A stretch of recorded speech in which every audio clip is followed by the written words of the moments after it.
like to call to order the regular monthly meeting of the Parks and Recreation Commission for Wednesday, May 24th, 2017. If you could join me in the pledge.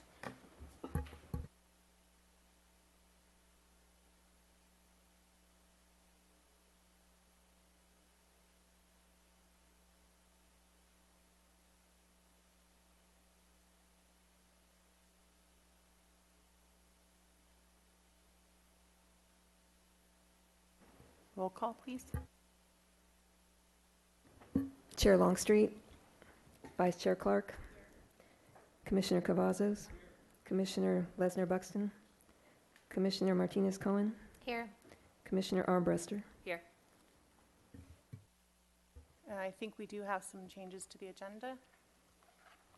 Yes, Chair Clark, I would like to recommend that the Commission consider item 9, which is the infrastructure report, in advance of all the other administrative and staff reports. Excuse me, item 8. Okay. Chance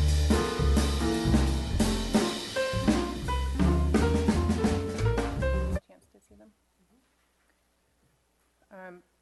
We're coming to public comment. Any member of the public may address the Commission for up to 2 minutes on any subject within the jurisdiction of the Commission that is not scheduled for a public discussion before the Commission. The total amount of time for public comments will be 15 minutes. Is there anybody here to talk about something that's not on the agenda? Nope. Okay, I'll close public comment. Do we have the Youth Council report today? Chair Clark and Commissioners, no, unfortunately, we do not have a representative from the Youth Council at this meeting. They're probably getting ready for summer. Commissioner committee assignment reports. I'll start with you. Nothing to report.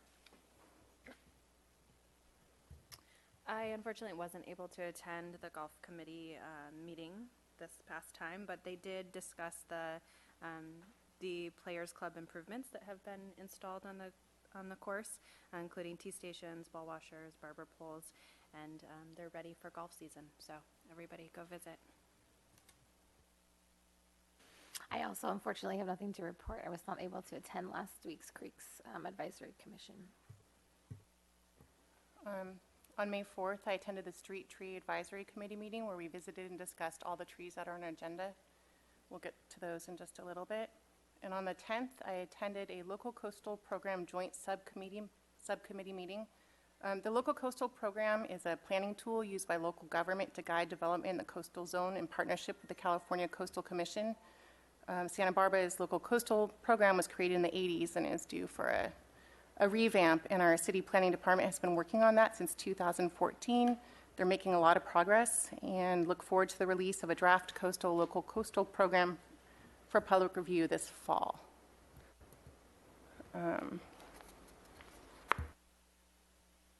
Commission and staff communications? Nope, none this month. So we've come to ceremonial items.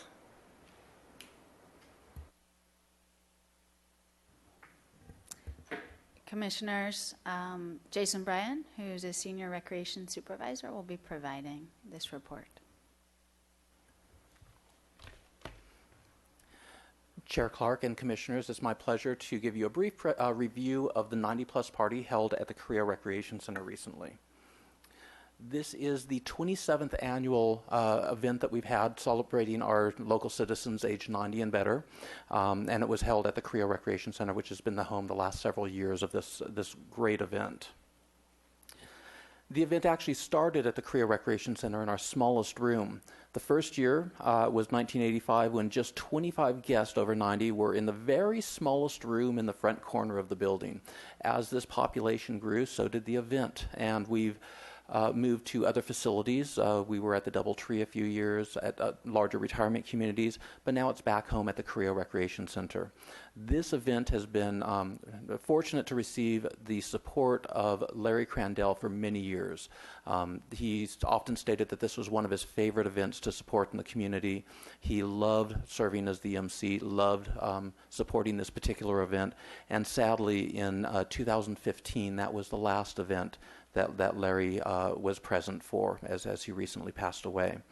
And after his passing, staff looked at this and we wanted to carry on the legacy that he'd helped support for so many years. And we had a little break on scheduling, but it did get scheduled in April 2017 to continue this event.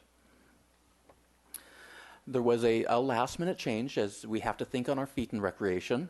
We had a MC lined up. It was going to be John Palmentary, and John fell ill right before the event, so we had to make a last-minute change. And John's good friend and MC, radio personality, Drew Wakefield from the Ramada Inn was gracious enough to accept at the last minute and did a fantastic job visiting with the seniors, leading the event, and helping us run a very smooth event. So Drew, we really appreciate you stepping in, and you did a fantastic job for us. This is 100-year-old Helen Trump and her son, Louis, one of many guests that we had at the party. You can see that the tables were very nicely decorated, and everyone had a good time coming together for this event.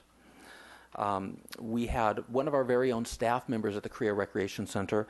Her father, this is Janet Sackett, and her father, David Valenzuela. The day before this event, he celebrated his 100th birthday, and he helped us blow out the candles on the ceremonial cake for the event. And he and his family had a fantastic time, as did the other guests. We had quite a bit of support from volunteers and sponsors that I'm going to mention later. Here you're going to see a small army of volunteers that came from Hub International. They did a great job greeting seniors, getting them seated and situated, offering drinks, bringing food. The volunteers really enjoyed this event. This is one of those times that you can really get to visit and chat with some of the seniors and hear some of their stories, and you can see they were all smiles, as were the attendees. Of course, the event was supported by quite a few staff members as well. You see the team of staff members from the Korea Recreation Center here.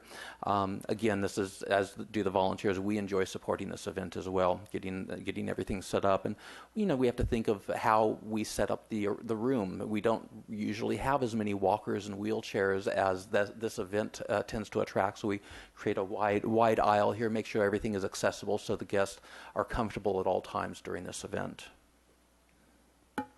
I'd like to recognize our sponsors, of which we have several in the room today to receive certificates. Our presenting sponsor is Hub International, and as I said, there were many employees from Hub there supporting the event and did a fantastic job. And they've been helpful many years as, for financial support for this event and stepped up again this year, and we very much appreciate that. Our silver sponsors included Sharon Kennedy Estate Management, who again has helped for many years, Union Bank, longtime supporter of community events including this, Easy Lift Transportation, Santa Barbara Foundation, and our own Nancy Rapp. Table sponsors for this event included Bryant & Sons, Montecito Bank and Trust, Santa Barbara City Fire, and Voice Magazine, formerly CASA. At the event, we had this year 5 guests that were over 100 years old. It was actually twice the number last year in 2015. But the guests would share their stories of secrets of longevity, and this year we've heard answers ranging from stay involved, keep active in your community, to one of our 103-year-old guest answers to that question was men.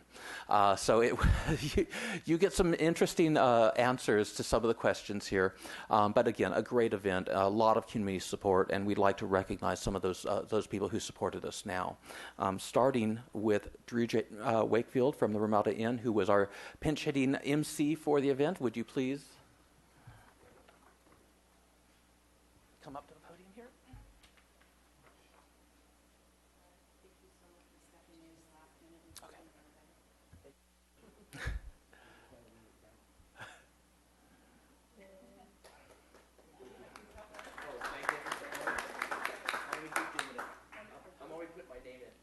Yes. And next we have, representing our presenting sponsor, Hub International, Tom Caesar, the Vice President. Tom, would you please come forward?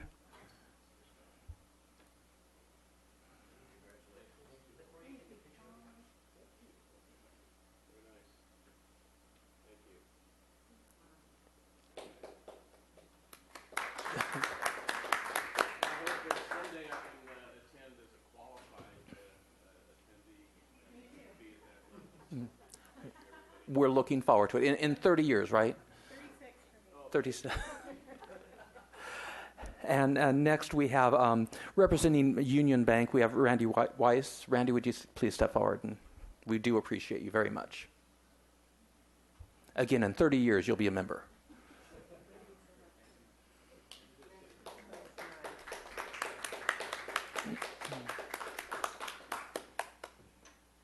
Well, that concludes my brief presentation. I'd be happy to answer any questions if you have them.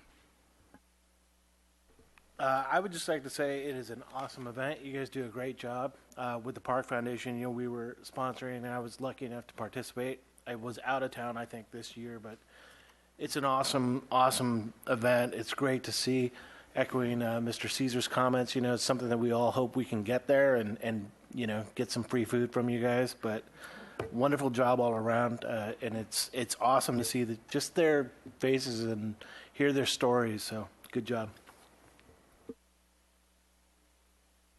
I just want to thank everybody involved because I serve that segment of the population as a cardiac nurse, and a lot of times older people get forgotten, and they're still people and they still want to have fun and they still want to interact, and they're one of the most integral parts of our community. So thanks for not forgetting that.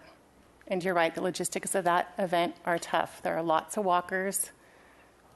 Good job.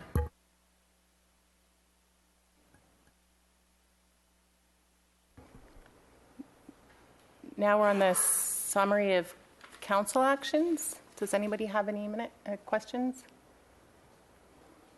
Nope. And moving on to the minutes. I think we have a correction.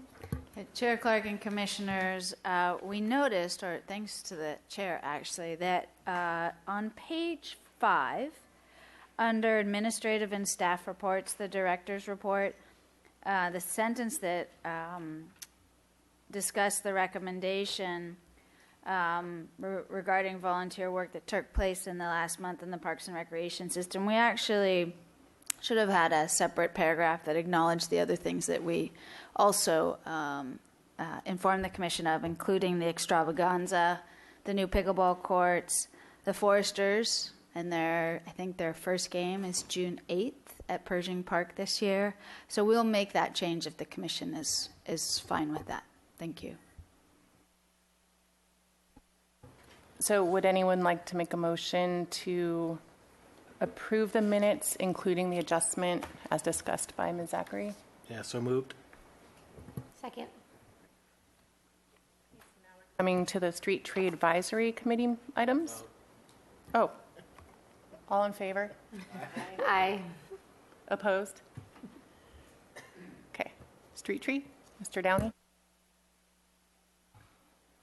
Chair Clark and Commissioners, the first item is 150 South Lacumba Road. This is located at the gas station there at the corner of Lacumba Road and Lacumba Place, I believe the name is, or Lacumba Lane, excuse me. The application is to remove the tree in the foreground in this photograph. The concerns are that the way the driveway is configured currently, at peak times, the traffic backs up into the roadway there and causes delays for traffic. To address that, the project is proposing to relocate the driveway, which requires the removal of the tree located in this location. The current driveway is here. They're proposing to move it to where that tree was. They're also proposing to add 2 more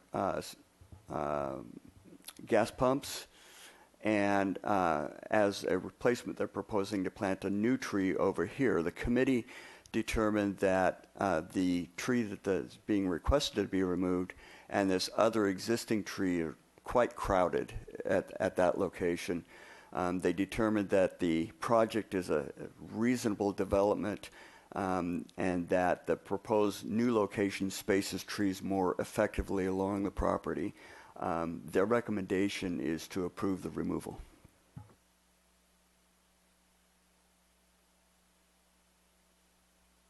Any questions for Mr. Downey? Would anyone like to entertain Yeah, I'll make a motion to approve the committee's recommendation to remove the tree conditional upon the applicant replacing with a 24-box tree as proposed on the application. All in favor? Aye. Opposed?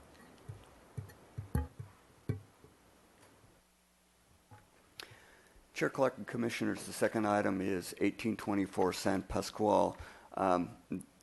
The tree in question is actually behind a hedge and kind of covered up by another large street tree. So it was very difficult to get a good picture of it. This is actually a picture of the neighboring tree, which I'll go over in a minute, the reason for that. The committee determined that the Tipuana in the yard at 1824 is a baby in comparison to what it could be, and it is already impacting the city street tree, pretty much fills the entire front yard, and these neighboring Tipuanas will grow large as well. The applicant is proposing to remove the tree and replace it with a smaller species of tree. The committee felt that the yard being a small yard, the eventual size of the tree and impacts to adjacent trees by that tree would just make the area much too dense. They determined that the canopy of the neighboring tree that you see in this photograph and the street tree will fill the higher canopy quite well, and the proposed smaller tree would fit better with the yard. Their recommendation is to approve the tree removal on condition that a tree that can achieve 20 feet in height is planted as a replacement as proposed. Any questions? No?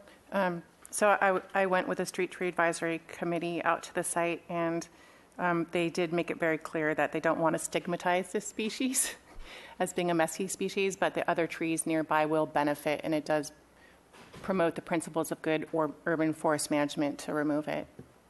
So that's what they said. Anyone like to make a motion? Sure, I'll make a motion. I'll make a motion to approve the committee's recommendation of removal of the tipu tree at 1824 San Pascal, with the condition that they replace the tree with a tree that can achieve up to 20 feet in height.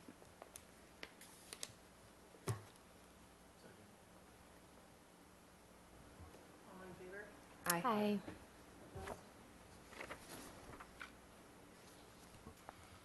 Chair Clark and Commissioners, the next item on the agenda is 636 Ricardo Avenue.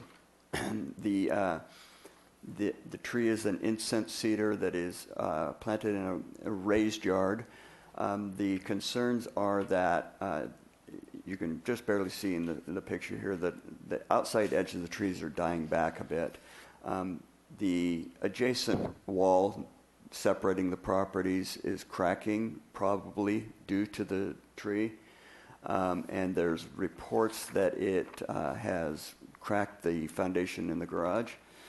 The committee determined that the tree could be pruned to be more aesthetically pleasing, that the live portions of the tree will continue to grow, that the wall could be repaired and roots could be pruned for any damage to the foundation of the garage.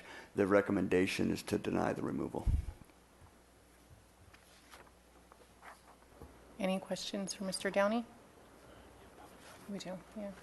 Okay, we do have Mr. Thomas Bannigan who'd like to speak on behalf of his property. Good afternoon. I'm the applicant and the owner of the property with my wife Cheryl for the last 26 years.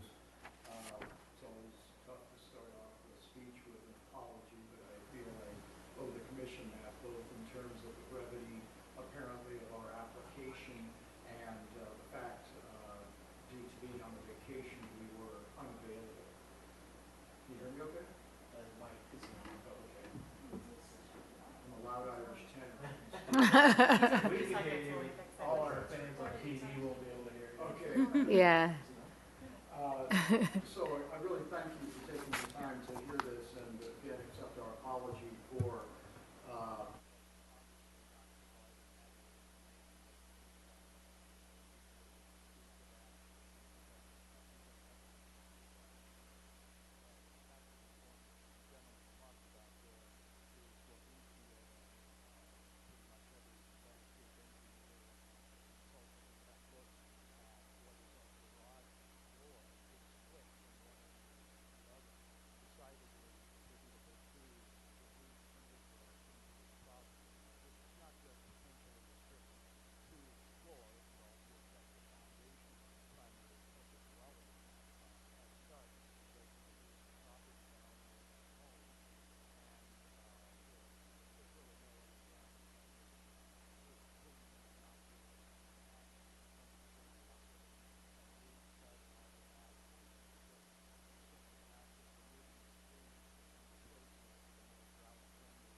Okay, now repeat everything you just said. Okay.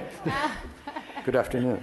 Can I ask you a question? Is this picture, that you gave us at the start of the meeting, is that of the wall or your garage floor? That's my garage floor, Okay. and it runs the entire length of it in line with the tree. Okay. And the wall has been repaired at expense to us, will be repaired at continuing expense to us. There's some neighbor relations involved in who owns the wall and when do I need to fix their side of the wall.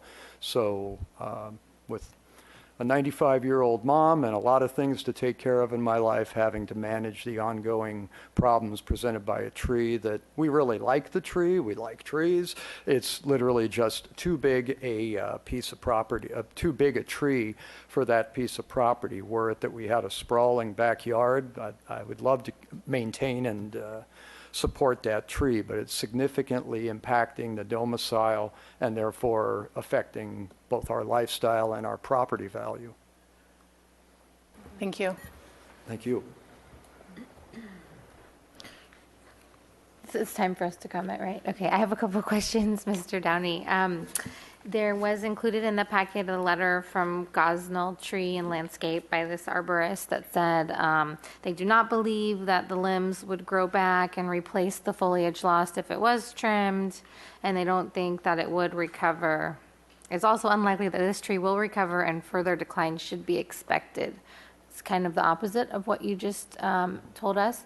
So that's question one. I wanted you to address that. And the second one is, how exactly do you trim just the roots or what you mentioned to help mitigate that damage in the future?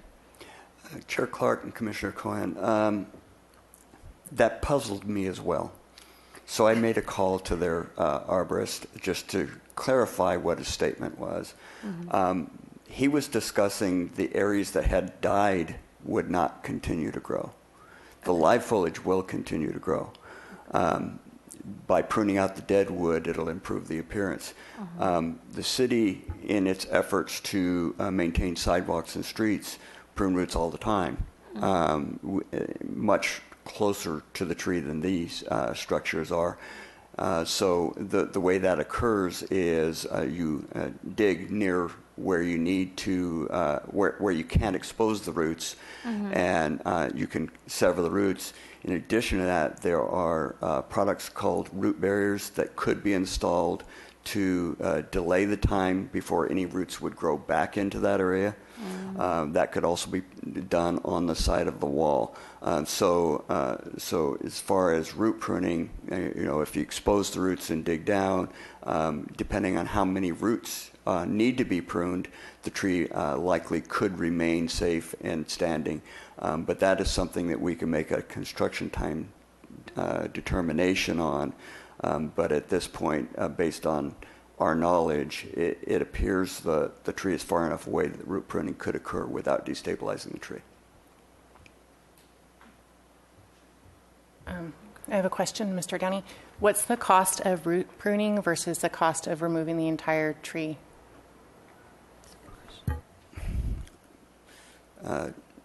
Commissioner Clark, the root pruning can be done relatively inexpensively. Probably looking at $600-700 to remove the tree. Probably pay $100 to $200 for root pruning work. Thank you. So for us tree laymen, can you tell us the difference, or general difference between the ficus and the existing tree in terms of like drought tolerant, suitable for the climate?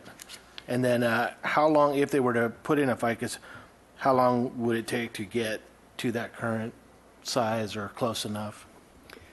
Chair Clark, Commissioner Cavazos, the incense cedar is fairly native to the area. So it's used to this climate. So it is much more drought tolerant than any of the ficus species, which are from lower South Pacific. They don't specify which ficus they're proposing. It could be a small one, the weeping fig that is a common houseplant will get to be about 25 feet here locally. The Morton Bay fig in Morton Bay Fig Tree Park is over 70 feet tall and 150-foot spread. So it's a little difficult to answer that question because I don't know specifically which species they're proposing. We'll put in whatever kind of tree you want.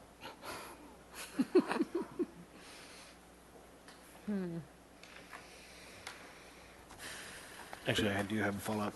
So were we to agree with the recommendation, then the applicant does have the ability to appeal, or they can give you additional information as far as what type of tree they want to put in, and so on and so forth? Chair Clark and Commissioner Cavazos, I'm gonna jump in. It's really up to the property owner to decide what type of tree they put in, and we wouldn't necessarily specify that. I think what Mr. Downey was suggesting is different species would act differently, and it's a matter of whatever they choose. One would assume they'd pick something that was appropriate for their yard.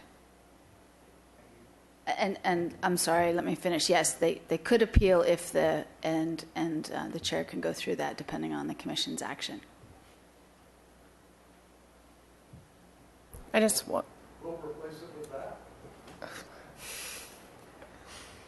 that. I guess before we entertain a motion, I just wanted to say where my thoughts are at. So I sympathize with the property owners. I understand their concerns for their property and their property value. But I also understand what the Street Tree Advisory Committee was saying, is that there are some other options to look at before taking away the tree. And the tree it is beautiful. It stands out in the neighborhood. I'm sure it's something that people would miss if it were gone. But I do sympathize with your concerns about your foundation and the wall and the expense. Those are my comments.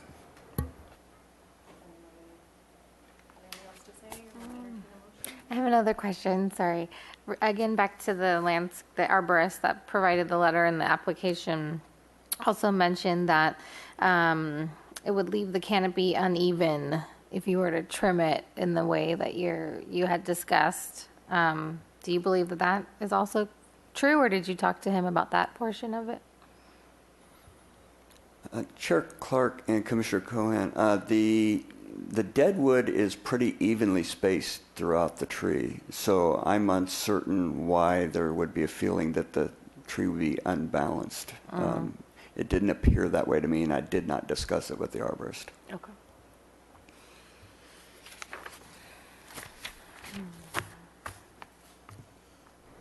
Would anyone like to make a motion? I'll make a motion that we agree with the Street Tree Advisory Committee's recommendations to deny the removal.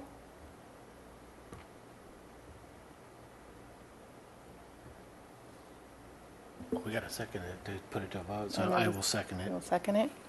All right, all in favor? Aye. You still thinking? Okay. All opposed? Nay. Do I have to repeat what we voted on now? Okay, so the commission votes to disagree with the Street Tree Advisory Committee's recommendation.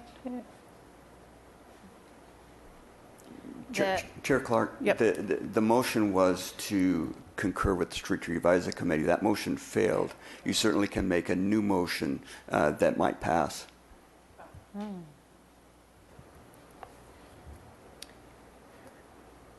Would you like to make the motion? I'm thinking about what type of a motion I would make. I think I would like to give the property owners more time to talk to the Street Tree Advisory Committee again. Because am I correct that you were not able to bring some information to them before they made the recommendation that came to us? Correct. So I think I'd like the Street Tree Advisory Committee to review maybe this new information that the property owners have and discuss some of the alternatives that we've discussed here, and maybe come back with a new recommendation. Is that acceptable? Isn't there a word we can throw in there so they don't have to reapply and pay money again? I think you could conditionally approve. Chair Clark and Without Commissioners, prejudice? just to clarify for you, if the commission would like to refer the application back to the Street Tree Advisory Committee, that's your decision. You can go ahead and do that. If you would like to provide under what the reasons and the rationale, we can take it back to the Street Tree Advisory Committee. It would then come back to you with either a different recommendation or perhaps the same recommendation, we don't know. And at that time, the commission could take further action. Okay, so The commission also can take action tonight and choose to go on a different path as well. Okay.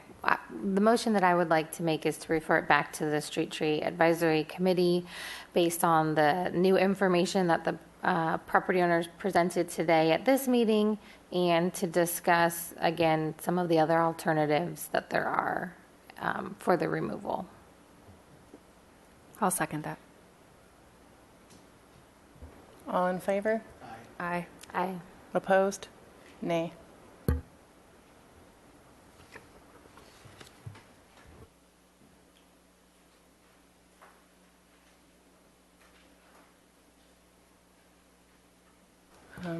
Chair Clark and Commissioners, we're going to move to item 8, as I indicated. We have Brian Demore, who's the city engineer, here to do the presentation. I'm going to provide a little bit of an introduction. The commission, as you know, looks at our capital improvement program every year.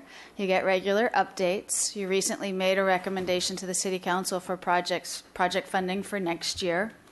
But in March of this year, you also received a presentation from me regarding infrastructure needs for Parks and Recreation. And it was done within the context of the fact that the City Council had initiated another effort to look at the feasibility of some sort of measure to raise funds to address city infrastructure citywide, obviously not just Parks and Recreation. So Brian's presentation will actually talk broadly about city needs and other needs other than Parks and Recreation. But briefly, some of the things that we talked about related to the fact that we operate 60 Parks and Recreation facilities throughout the city. We have 1,800 acres of parkland. Many of our facilities are aging and it's existing infrastructure. So a lot of those relate to our community buildings, but also our parks and our improvements within our parks. So with that, I'm going to turn it over to Brian, and he'll walk you through. Thank you, Chair Clark, committee members. My name is Brian Demore, city engineer with the City of Santa Barbara, and today I would like to discuss the infrastructure repair and essential community service needs throughout the city. And jumping right in here, this is kind of my bread and butter as the city engineer, is the streets. Our city streets have a great need today. Well, actually, this was as of the last report that we had. 64% of our streets were rated as being in poor condition or at risk, or actually already having been failed.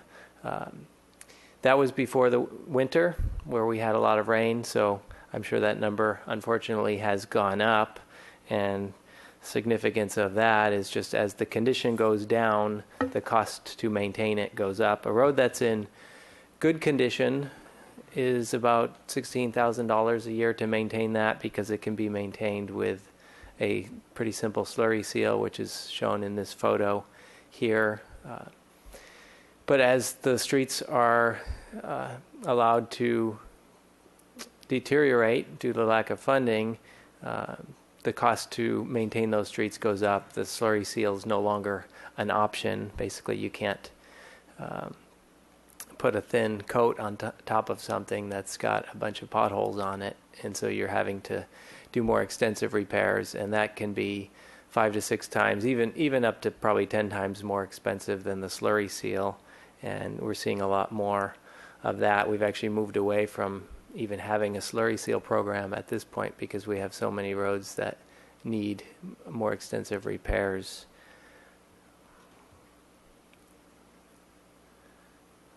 So, yeah, it's just a significant investment in order to maintain these roads. Our funding, our revenue stream has been pretty much flat, which due to the rising cost of equipment and materials to contract for that work, we've lost the buying power. And as you see here from this slide, the asphalt alone, the cost has risen over 160% in 15 years. So we've lost a lot of buying power with our revenue stream having been basically flat over that same period of time.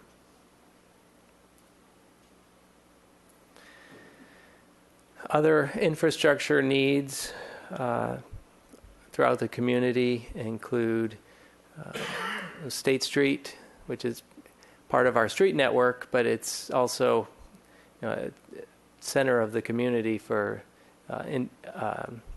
tourism, and it was an area that the redevelopment agency put a lot of money into over the years, and we estimate that there's been a loss of approximately $100 million that would have gone into continued revitalization of downtown, but that revenue stream is no longer available for us. So we've been looking at other options to try to bring in revenue so we can continue to maintain our infrastructure and keep downtown vital.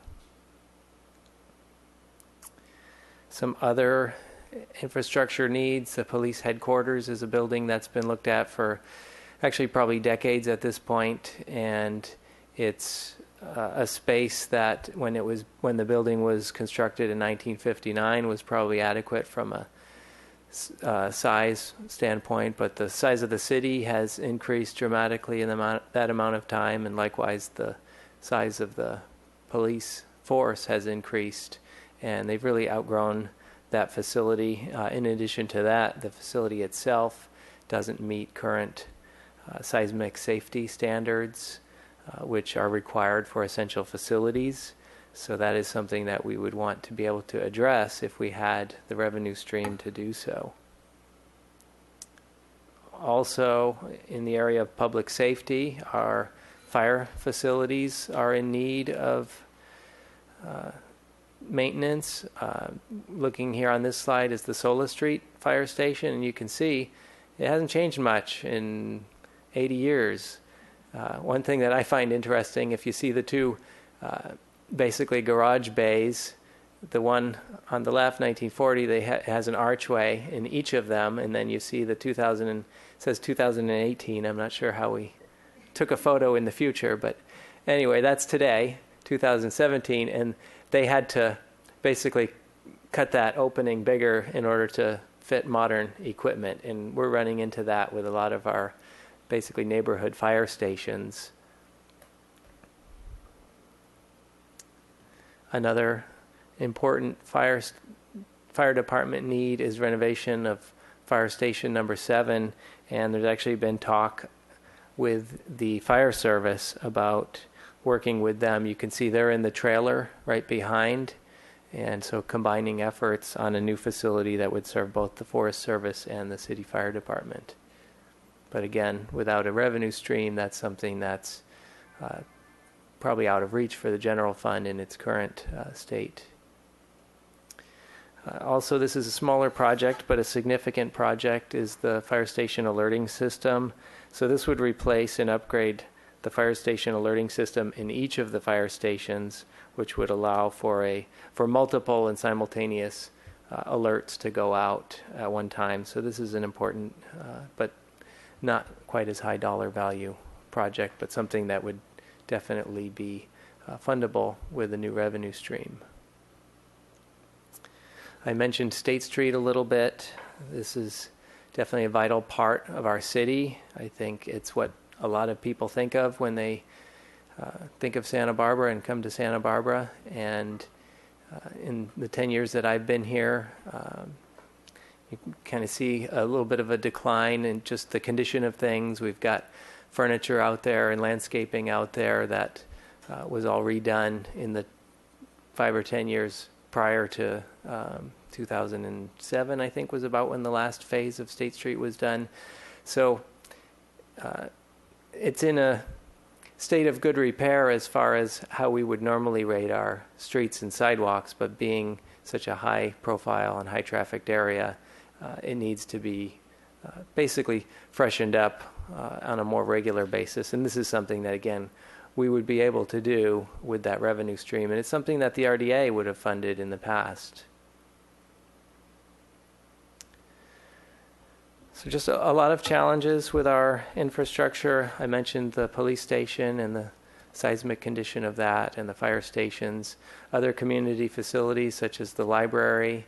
This building that we're in right now, City Hall, has some needs. One of them is an elevator. Both the library and the elevator need an ADA accessible elevator, and those cost into the millions of dollars. And for the general fund right now to handle that, it's unable to. So these projects just remain on the list, and they haven't been able to receive the funding necessary. There aren't typically grants available for that type of work. So these are just some of the general things that I'm involved with and trying to get the message out to the community that we're looking to get funded. And then for this committee, I wanted to hand it back over to Jill to talk a bit about the Parks and Rec department needs for their infrastructure. Thanks, Brian. Now the commission, this isn't new, but it's a good opportunity to take a closer look at some of our considerations. 1,000 Steps, which we visited when we did our site tour, they were built, we believe, in 1924, so they're older than the Solis Street Fire Station, I think. I could be wrong about that. But they have been rebuilt in various phases over the years, with the last amount of work done in the 1990s, as you can see, looking down from the landing, in addition to some significant landing issues once you get to the bottom, because of where the steps are located right within the coastal wave area. We've lost tremendous amounts of steps. They're unsafe. We currently have some funding in our capital program to develop the plans and go through the permitting process. But this is $1 million project when we're said and done. Even if we just tackle the lowest end, we'll always need to plan for the surrounding cliff and hillside. Coastal access is critical for our community.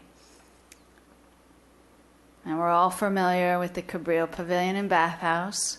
It's 90 years old this year, having been constructed and opened. Actually, it's been open for 90 years, 1927. We currently are very close to finishing all the permitting for this project, and it is something that's likely to cost $15 million. It's essential rebuild of the facility. Interior, the commission did a little bit of interior in its tour, and this gives you a sense of, actually, these were renovated probably 60 years ago, so it's not even original, but it's long overdue. And then our historic community centers. The first photo gives you a reminder of what it's like to be on the rooftop of the Creo Street Gym, where once upon a time people played tennis and then they got to play basketball. It's closed because we don't have the access, fire access, and to provide that, you'd need to put an interior elevator to get up to there. Louise Lowry Davis Center, and then the photo on the right is just another picture of the gym. Ortega Park has been a park that we've had in our capital program for so many years. We have a pool there that is desperately need and to be reconstructed. We once upon a time had a wading pool, that was filled in many years ago. We can't really do anything to certain aspects of it because once we do that, we need to touch the whole thing. Redeveloping the entire park would reinvest in this park for the community that's in this neighborhood and also the broader community, because we have people that bring their kids in the summertime to learn how to swim. We have inadequate facilities to provide that for them now. Dwight Murphy Field is another example of a field that has been used historically for softball, soccer. There are many opportunities to redevelop the restroom, the playground area, the fields. It's a prime location for artificial turf. We've been working with the Strong Foundation to determine whether we could put in a universally accessible playground. Everything in that facility, the restroom areas, dates from the 50s as well, and it hasn't been touched since then. Municipal Tennis Center, another gem in our inventory from the 30s, where we are converting a couple of courts to pickleball court, but this gives you a sense of, you look to the photo on the left, that's our stadium court. Half of the stadium is gone, and that's the northern portion. The other half is essentially red tagged. You're not allowed to enter it. So we have limited use for that court, the other courts. And then in the vicinity, we've identified other short-term improvements, but really with a revenue stream that allows us to look at long-term reinvestment in our existing facilities would give us an opportunity to really look, how do we build a community center in this location that serves generations for the next 50 years? Not the generations, the last 50 years. We need to be looking forward. And then West Beach Aquatic Facility, wading pool we still have. Yes, it's dry. It's dry in part due to the drought, but also we have infrastructure that's in poor condition and it doesn't meet today's accessibility standards. It provides us an opportunity, if funding were available, to really rethink that space and bring it up to today's recreation standard in terms of having other aquatic uses, but also, more importantly and perhaps more immediately, a splash playground, which can be open to any child of any ability, because you don't need to know how to swim, but you can actually enjoy being in an aquatic type environment. And then this last one, this is the Army Reserve Center, which is on this next to Mackenzie Park. Acquisition of this site has been in the city's general plan since the 60s as a perfect opportunity to expand park and recreation use at this park. It's a very active park in terms of the playing fields. We have a playground there. We have planning to put in an off-leash dog facility. We have the lawn bowls facility up above. Right now, the Department of General Services is actually in the process of disposing of this property on behalf of the federal government. So the opportunity to acquire it could present itself in the very near future.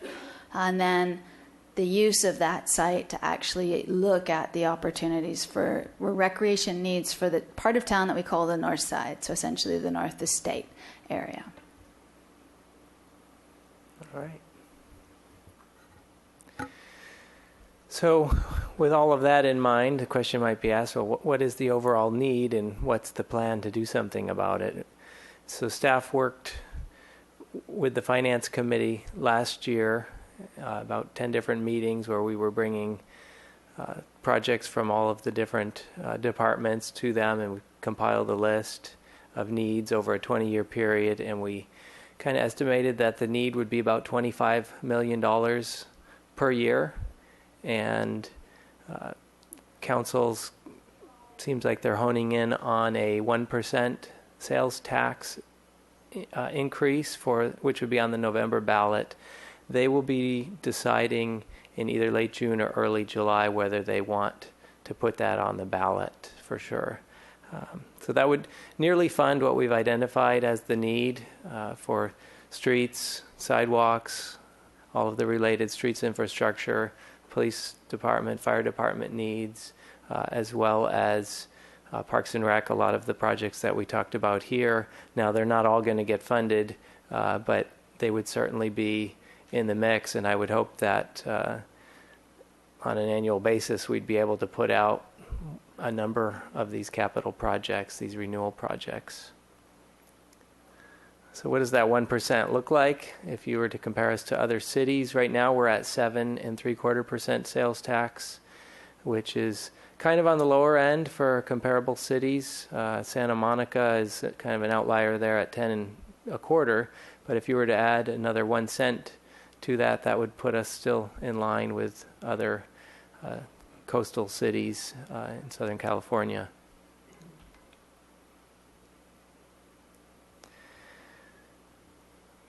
So there's been a polling effort that was completed earlier this year, and some of the things that we heard from the community members who were polled, there were about 800 people who responded. Priorities include maintaining police, fire, and paramedic facilities, repairing streets and potholes, upgrading the emergency communication system. That's what we were talking about earlier. And then the police station and the neighborhood fire stations were also highlighted as priorities. We've been getting some feedback on what to do with the money and how to spend it and oversight, that sort of thing. And we definitely heard back that there's an interest, obviously, I would say, in having all of the funds spent locally. The community's interested in disclosure of how the funds are spent, so some transparency on that. And then one interesting thing that seemed to come out of the polling is that there was more support for a measure that didn't have an end date, so no sunset. Originally, we were looking at this 20-year horizon, but it seemed like there was actually more support for it to not have an end date, and I think the community recognizes that the need isn't going to go away at the end of the 20 years, that there would be an ongoing need. So for more information, we do have a website set up for this and an email address as well, and you're welcome to respond to that or share that with other people you know who are interested in this issue. Otherwise, I think if you have any questions or comments, I'm available to answer. Chair Clark and Commissioners, if I could just a couple quick comments. This is your opportunity. You gave staff feedback in March and April, but also feed into this larger city process. I believe this commission is the first commission that's receiving this presentation. It will be taken to a number of other committees and commissions and boards throughout the city, and also the Neighborhood Advisory Council will also receive this presentation. And really the purpose of this is for city staff to reach out to our appointed boards and commissioners to get your input, and then be able to report back to the City Council regarding your priorities and your considerations. Where to start? I would say good luck with your endeavors. We've talked about, like the park infrastructure and all of those items that you brought up, Ms. Zachary. To me, it's a no-brainer to do. It's a challenge where you're going to get the funds to do that. No one's ever said, or I've never heard anyone say, "Hey, I want to pay more taxes." So that's a big challenge. Even a small increase I wish I had the answer for you. If I did, I would probably run for mayor, but I don't.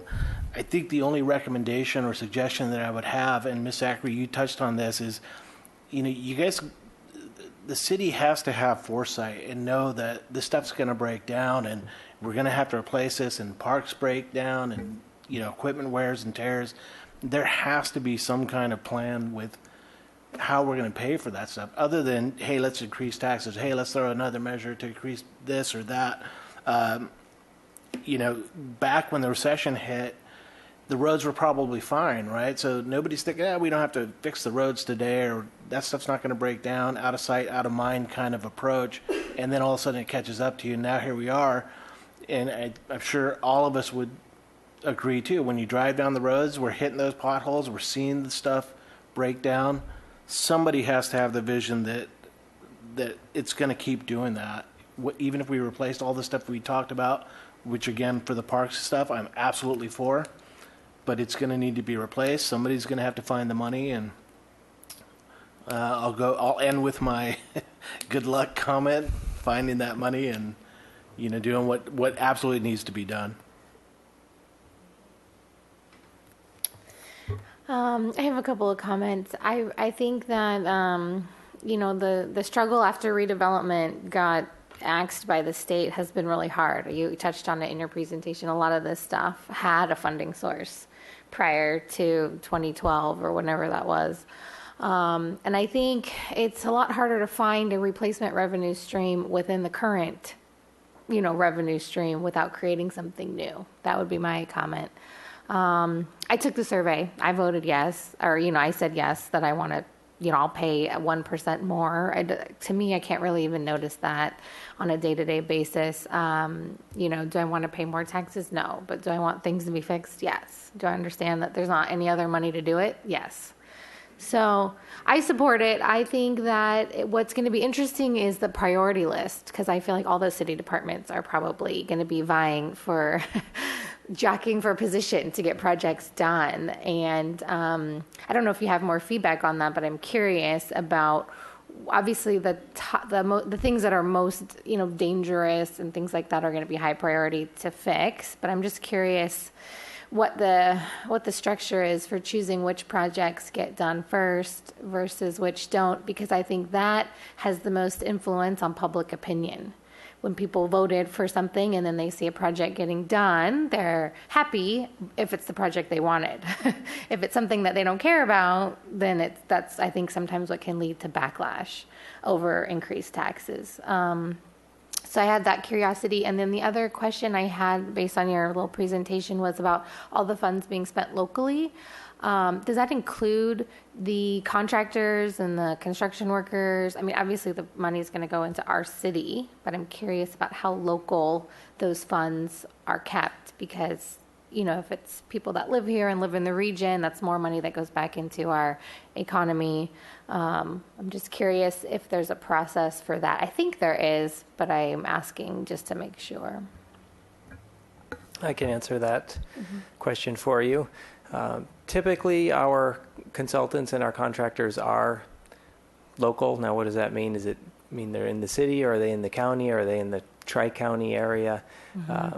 I would say that they're within a short drive, typically.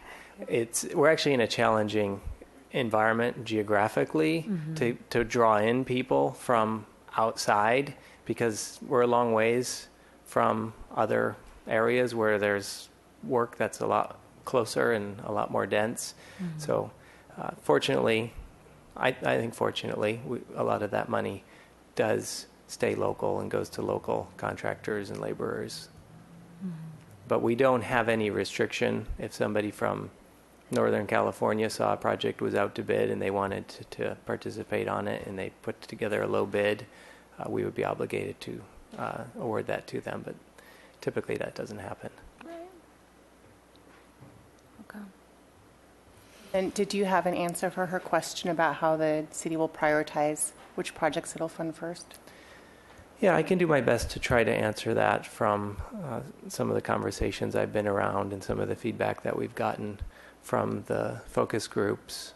And it looks like public safety and streets and sidewalks were the types of projects that rose to the top. However, there is an interest in funding other general fund infrastructure projects, including a lot of these Parks and Rec projects. They will compete really well. And what we're hoping with the full cent sales tax, there'll actually be enough money in that revenue stream to fund other projects besides just those priority, the streets, roads, and public safety projects. And I would think that it would probably be similar to when the general fund has some money. Each year, there's a process that the departments go through in determining how to allocate those funds for capital projects. And I would say that probably if a department's able to kind of jumpstart a project by funding design and it's getting to the point where it's shovel ready, that's going to be something that would probably help it compete for funding. But I would say that on an annual basis, it will probably be, or through each budget cycle, that slice of money, which could be a quarter of this sales tax. So the sales tax would generate, we're estimating $22 million. So if a quarter of it is available, which we're hoping at least that much of it would be available for capital infrastructure, then that would be part of the budget process. I just want to add that on our tour, we did see many of these facilities, and the need is there, and that a lot of these facilities are very valuable to the community and, increase the enjoyability of the community. And so I think that they're very valuable assets and ones that we need to continue to maintain. Is a presentation that you just gave currently available on the city's website? Excuse me. I don't believe that it is currently. There is a lot of information available, and I can see if we can put something, either this exact or something very similar up, if you feel like that would be. I think that would be beneficial because people need to understand why we're looking. Nobody wants to pay more taxes. They have to understand the why behind it. Mm-hmm. It's like you don't want to pay more taxes, but you do want to live in this community and have it be healthy and vibrant and functioning. At the beginning of your presentation, you had a slide that showed someone slurry sealing a street, and then had a slide right next to it showed what it cost to repave a city block. And I think this is a kind of concept that people who are considering whether or not to place the sales tax measure on the ballot, and people who are going to be voting on that later, need to consider. We're going to be spending the money eventually, and if we don't get it now, 20 years down the line, we'll be paying $80,000 as opposed to $16,000 for each city block. More park specifically, when we're considering this increase in tax, I was looking over our capital improvement plan, and every project there, Jill had listed drivers behind those projects, and the drivers are the reasons why we're doing it. None of the reasons we're building a Wally World. The reasons were maintain infrastructure, modernize city facilities, ongoing maintenance, support the city's plans, and public safety. So even from a parks perspective, I know at city in general will be spending the funds on things that will prioritize safety, but so will parks. Our projects, a lot of them include adequate lighting, revamping areas that will bring people in and keep undesirable elements out. Our projects are also focused on safety. So I hope people do take the time to go to the city's website. There is a page about the sales tax, and it shows the graphs you showed showing comparable visitor-serving cities, what they pay, what we pay.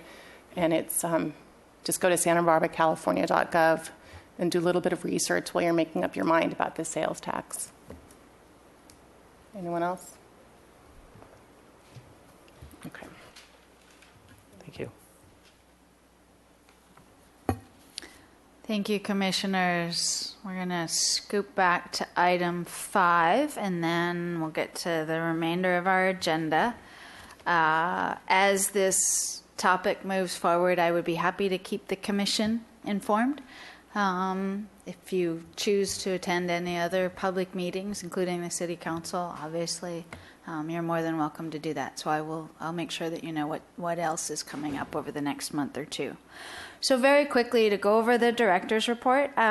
First of all, I'd like to talk a little bit about our annual breakfast and awards.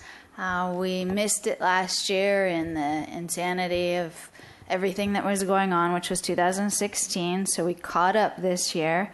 And in your report, it outlines how city staff, so department staff, go through a nomination and award process for their colleagues, and they have 4 categories. They have awesome hourly,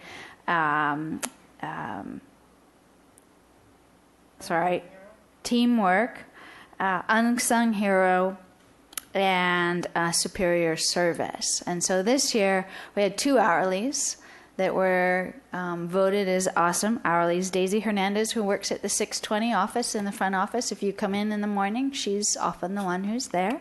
And then Matt Clark, who works at Los Baños.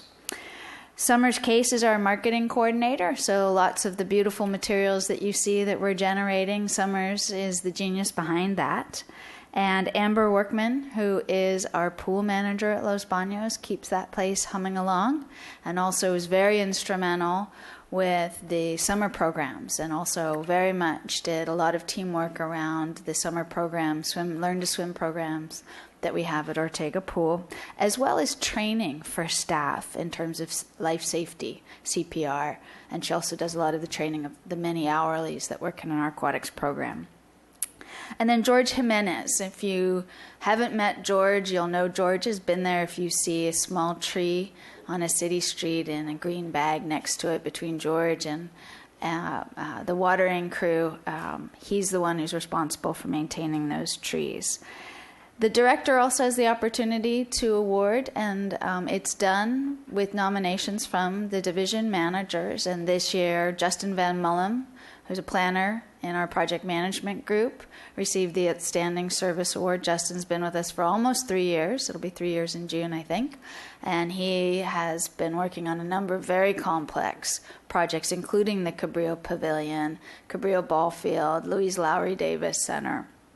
And then we have a team performance award. And our park ranger team, which includes 3 staff, John Velasco, Ernie Rodriguez, and a newest member, Adam Hogston, they're the ones that are out there patrolling our parks, sometimes dealing with some unsavory situations, although I'm sorry to report that many of our staff, particularly our park staff, deal with challenging situations. But they're out there. They provide support to the police department. They also provide support to the school district, so they patrol school sites.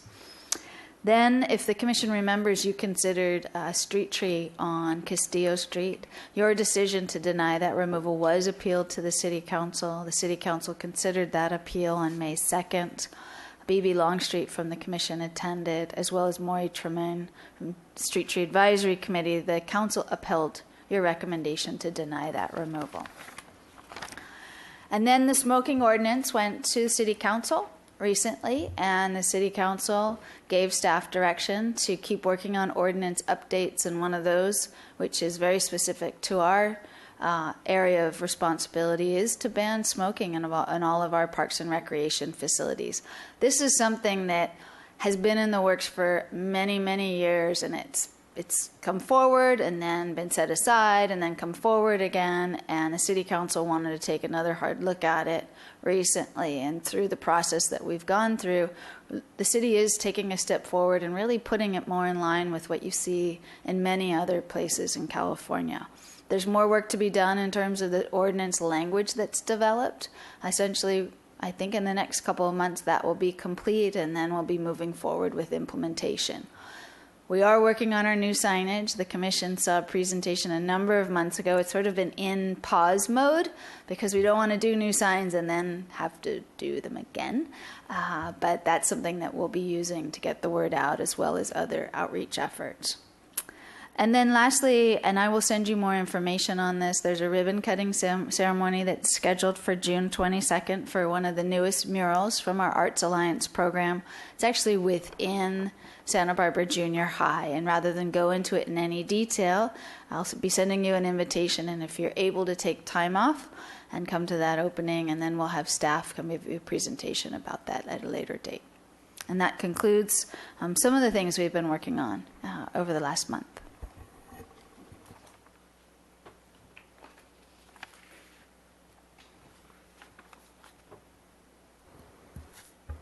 And now we're going to hear from Kathy Fry about Parma Park Sustainable Trail System Plan. Yes, good afternoon, good evening. This is a presentation on the Parma Park Sustainable Trail Plan.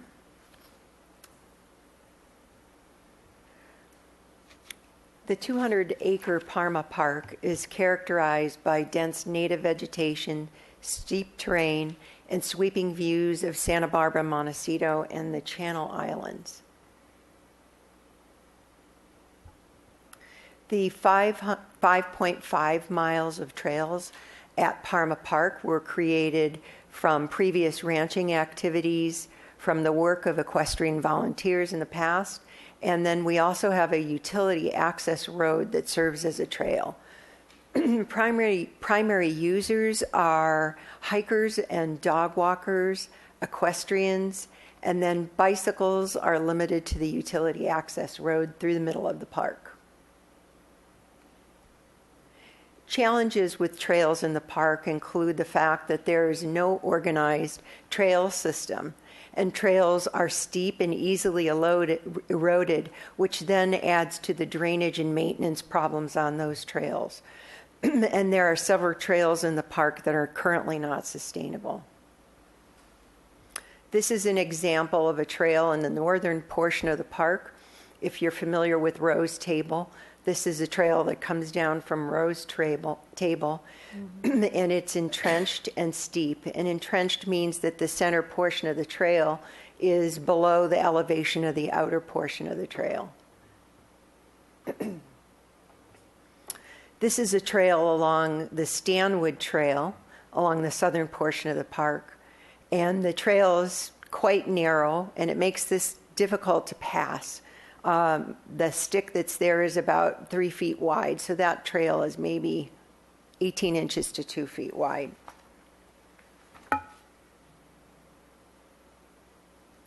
The purpose of the Sustainable Trail System Plan is to create a recreationally satisfying and safe trails experience, and at the same time, protecting environmental and cultural resources, and provide a plan that supports trail maintenance.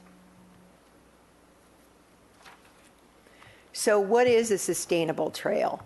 It's a plan and a trail that has minimal impact to environmental resources in the park. The trail and the plan produce minimal erosion on the trails. The trails accommodate the existing uses, and there is a minimal requirement for maintenance in that new trail plan.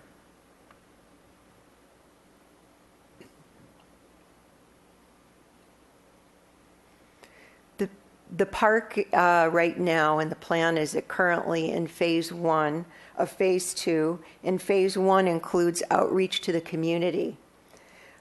With that outreach, we created a mailer that went out to 600 residents and interested parties with information about the park and the plan, and an invitation to a community meeting, which was held on March 14th. The mailer also included a link to a brief online survey.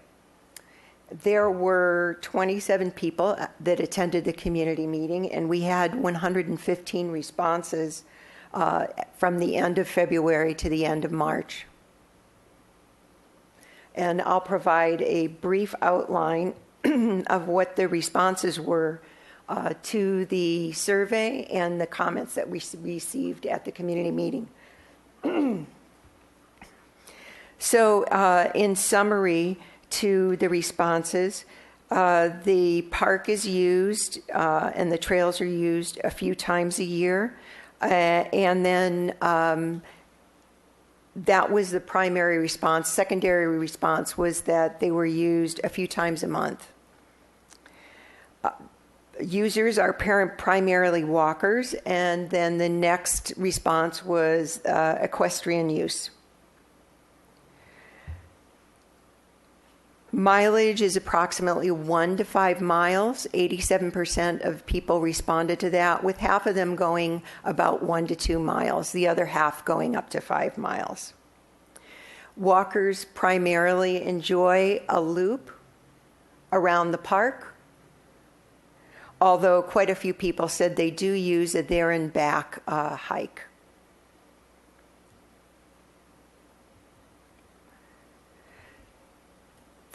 The trails that are used are primarily the access road, which is shown in green here, and then the trails on the western portion of the park. If I could just interject, Kathy, would you walk the commission through the different access points to the park? Sure. This is Stanwood Road along the southern portion of the park, and that's probably the main access point for people to come in. There are a few picnic tables here, and there are also 2 other access points along Stanwood. There is an access midpoint here, and then at the very southeastern portion of the park, there's an access to the Stanwood Trail here. On the western portion of the park, at the upper elevation here, this is El Cielito Road. This is Mountain. There is an access point here, which is up in the very level and grassy portion of the park. There's also an access point here and here. And then finally, at the very northern portion, we have a trail easement that goes from Mountain Drive along this easement into the main portion of the park. And this is the main portion of the park in the lighter green area here. This is the highest portion of the park right here, which is referred to as Roe's Table. Roe was a major volunteer when the equestrian trails were built. There were 33 positive comments, 7 criticisms, and 22 suggestions with the online survey. People suggested that we have trail signs that included mileage for the trails, that we provided shady trail routes because it is quite sunny, especially this main route that goes up to Roe's Table, and that new connections between trails be provided. Positive comments included a thank you for the proposed work, enjoyment of native undisturbed habitats, and people felt that the park was safe and well suited for equestrians. Primary concerns were perceptions about the potential for fire or additional people with the project. And then some people didn't want bikes in the park, and others wanted more access for bikes in the park.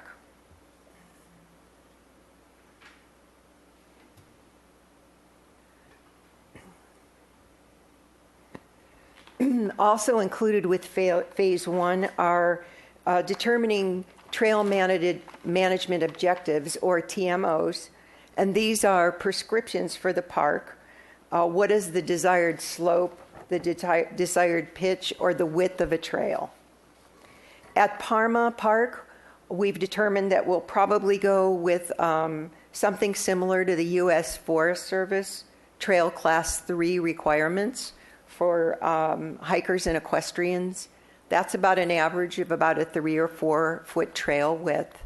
And that is a sliding scale depending on whether you're on level ground and you're able to pass, or whether you're on a steep slope, or whether you're on the road.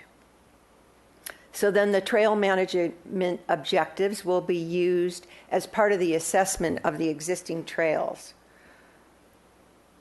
A contractor will assess where are trail management objectives met, where are adjustments needed, and then a trail plan will be created with the goals of trails with ease of use, ease of maintenance, and respect for the environment.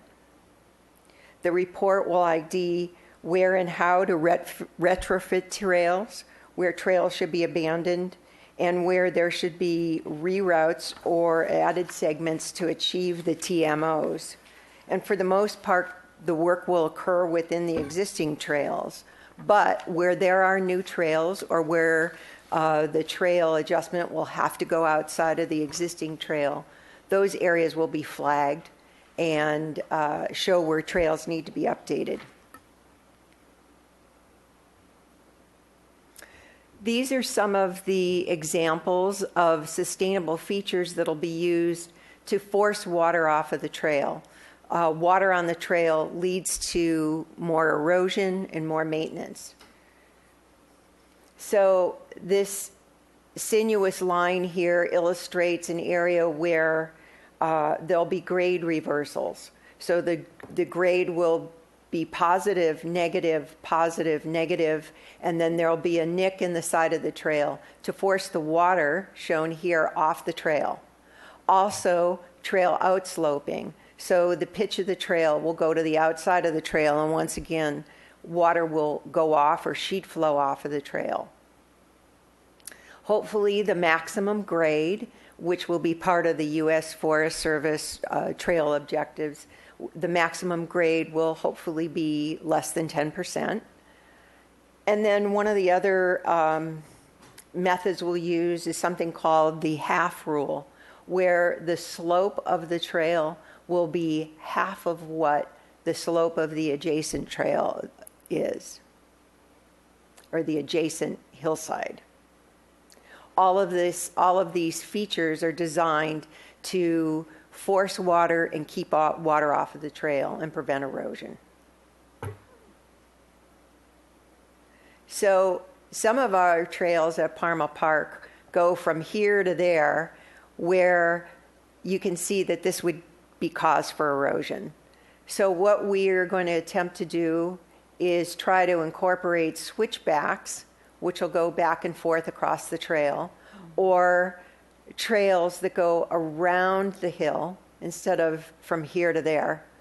And with that, we'll have a shallower grade, less of a grade than something of this type.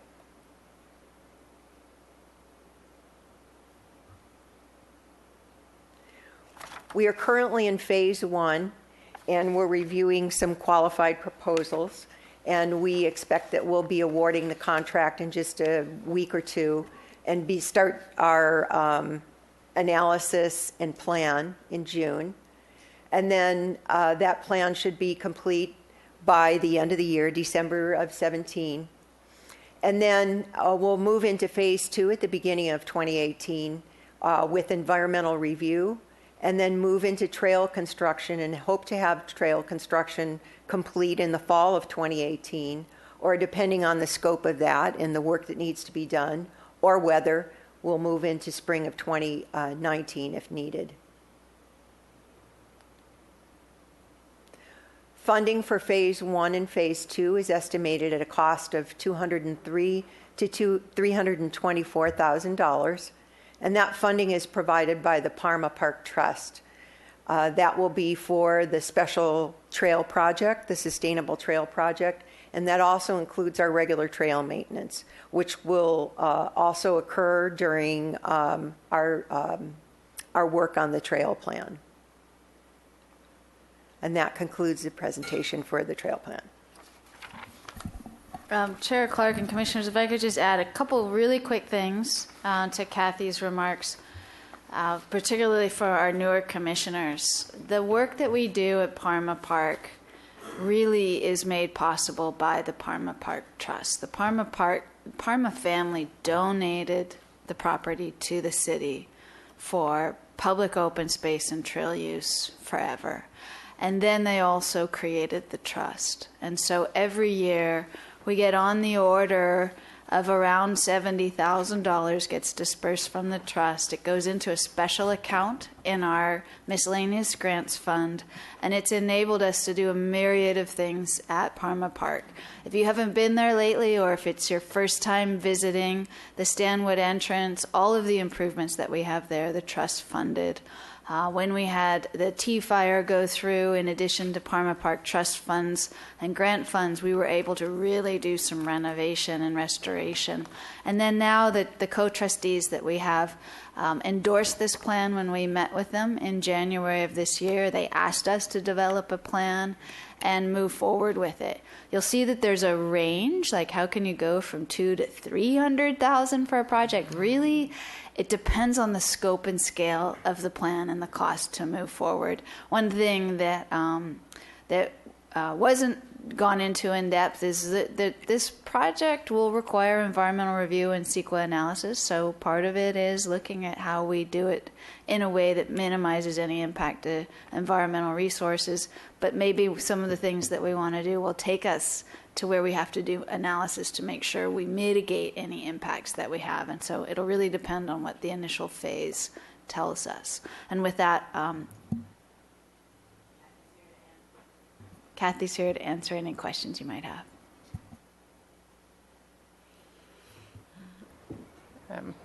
I can tell you've been to some of the California State Trails and Greenways conferences because I've seen you there. Good work. I'm just curious, which organization submitted proposals to do the trail work? Chair Clark, that's actually information that we can't make available until a recommendation is made to City Council. However, we'd be happy to share that with you when we're ready to do that. And is the process, are you guys going to contact other cities and places where they've done work and made sure it actually is sustainable, the work that they've done already? Chair Clark and commissioners, we have references from all of the contractors who've put in submittals, and we will be checking those. Great, thank you. I'll just make a quick comment. I've been to the park many times, and I'm excited to see some renovation happening. There are a ton of trails, and it's like a maze in there.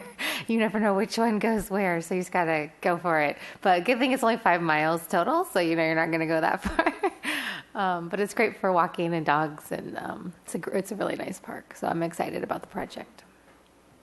And I appreciate the investment in making the trail sustainable, so we won't be revisiting this in 5 or 10 years. Thank you.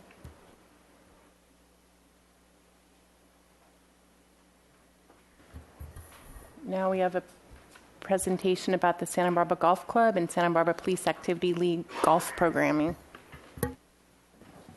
Chair Clark and commissioners, we have a number of people here to talk about this topic, so I'll turn it over to Mark Sewell. Chair Clark, Mark Sewell, I'm the Parks and Recreation Business Manager. Pleased to be able to talk to you about the relationship the Santa Barbara Golf Club has with Santa Barbara Police Activities League. As Ms. Zachary mentioned, we have Randy Shannon, the General Manager for Santa Barbara Golf Club. We have Officer Kerr, the officer in charge of the golf program at PAL. And we also have one of the participants, Angelica Esparza, here if you have any questions. So I'll jump right in. Santa Barbara Golf Club is an 18-hole municipal golf course in the city of Santa Barbara. And one of the key objectives for the golf club is to grow the game of golf. And so to try to achieve that, we have a number of different instructional programs that reach out to either seniors or women's or beginners, and also the staple of many golf professionals, the private lessons. And of course, within that, we want to draw more people to the game, and there's no better place to start than the youth who hopefully catch a bug and then stay with us forever. So with regards to that mission really ties in nicely with that of the Santa Barbara Police Activities League, in that we are focusing on youth programs, and Santa Barbara Police Activities League have a positive mentoring relationship for teenagers and established in 1999. We discussed the opportunity of working together and began that relationship in 2015, whereby we provide instructional services for those youth, and you can see a number of the youth here in smiley faces. The golf program is free for all participants. Each program takes between 8 to 10 weeks, and there's a 1-hour session. The key and the aim of it, as you can imagine, for people who may never have set foot on a golf course before, is to make it fun and enjoyable and to teach golf skills. But more than that, it's also an opportunity to try and broaden things like the golf etiquette, teamwork and respect in an environment that they typically may not have been to before. At the end of the instruction, there's a really fun event, which is a 9-hole scramble tournament, where 2 of the teens are paired with 2 of the community members, and these will be police officers, community members, board members. We even had the chief of police out once. And for some of these participants, it's the first time they've ever been onto a real golf course. And so it's really great fun to, and I've participated in a couple of these, to hit some golf shots with people on the golf course, and you see their eyes wide open when they hit one down the middle of the fairway. It's fun. And then at the end of it, of course, there are prizes, and there's a dinner at Mulligan's, and it's all laughter and smiles. No one takes it too seriously, thankfully. It's all about having fun.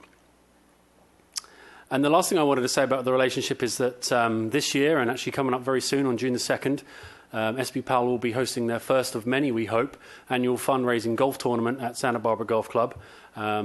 All of the proceeds that are generated from that event will go back into the golf program, and if there's anything left over, then the rest of the PAL programs. And I'd be remiss if I didn't try and do a little bit of a pitch and say there's a couple of spots left. So if anyone in here or out there wants to participate in that, the website there is santabarbarapal.org. It'll be a fantastic event, lots of fun, and it's for a very, very good cause. And so with that, open to any questions you may have.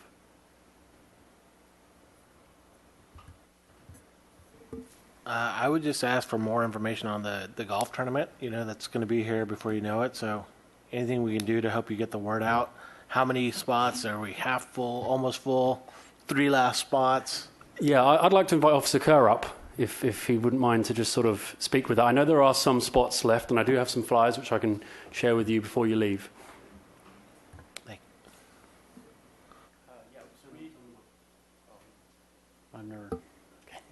So yeah, we have about 4 foursomes left worth of spots. So yeah, we're happy to have anybody come out, and it'll be a good time. What are the costs for it? It's $125 per golfer, or $500 for a foursome, and there's still sponsorship available for tee sponsorships and that type of thing as well. Great. Thank you. I was wondering if Ms. Esparza was the girl who had the confidence to try out for our high school golf team. Is that her? Yes, this is her. Good job. Yes. Awesome. So prior to the program, Angelica had not really participated in sports, and so after a lot of prodding, I got her out there to try the first program, and she's been in every session since, and even got up the courage to go out for the San Marcos golf team. So we're really proud of her for that, and she's staying with it, and hopefully in the years to come she'll get good enough. I mean, she hits the ball a lot straighter than I do. So yeah, what do you shoot? What's your handicap? So You go, girl.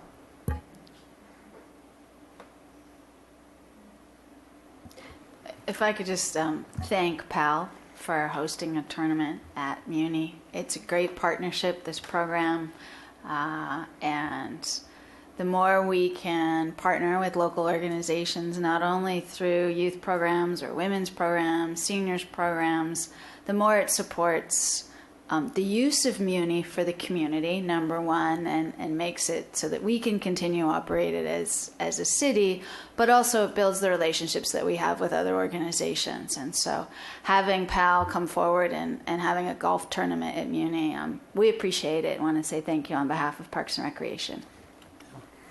And start time, what's start time? start time's at 1 o'clock. 1 o'clock? Yeah, it's on a Friday. Thank you. Thank you.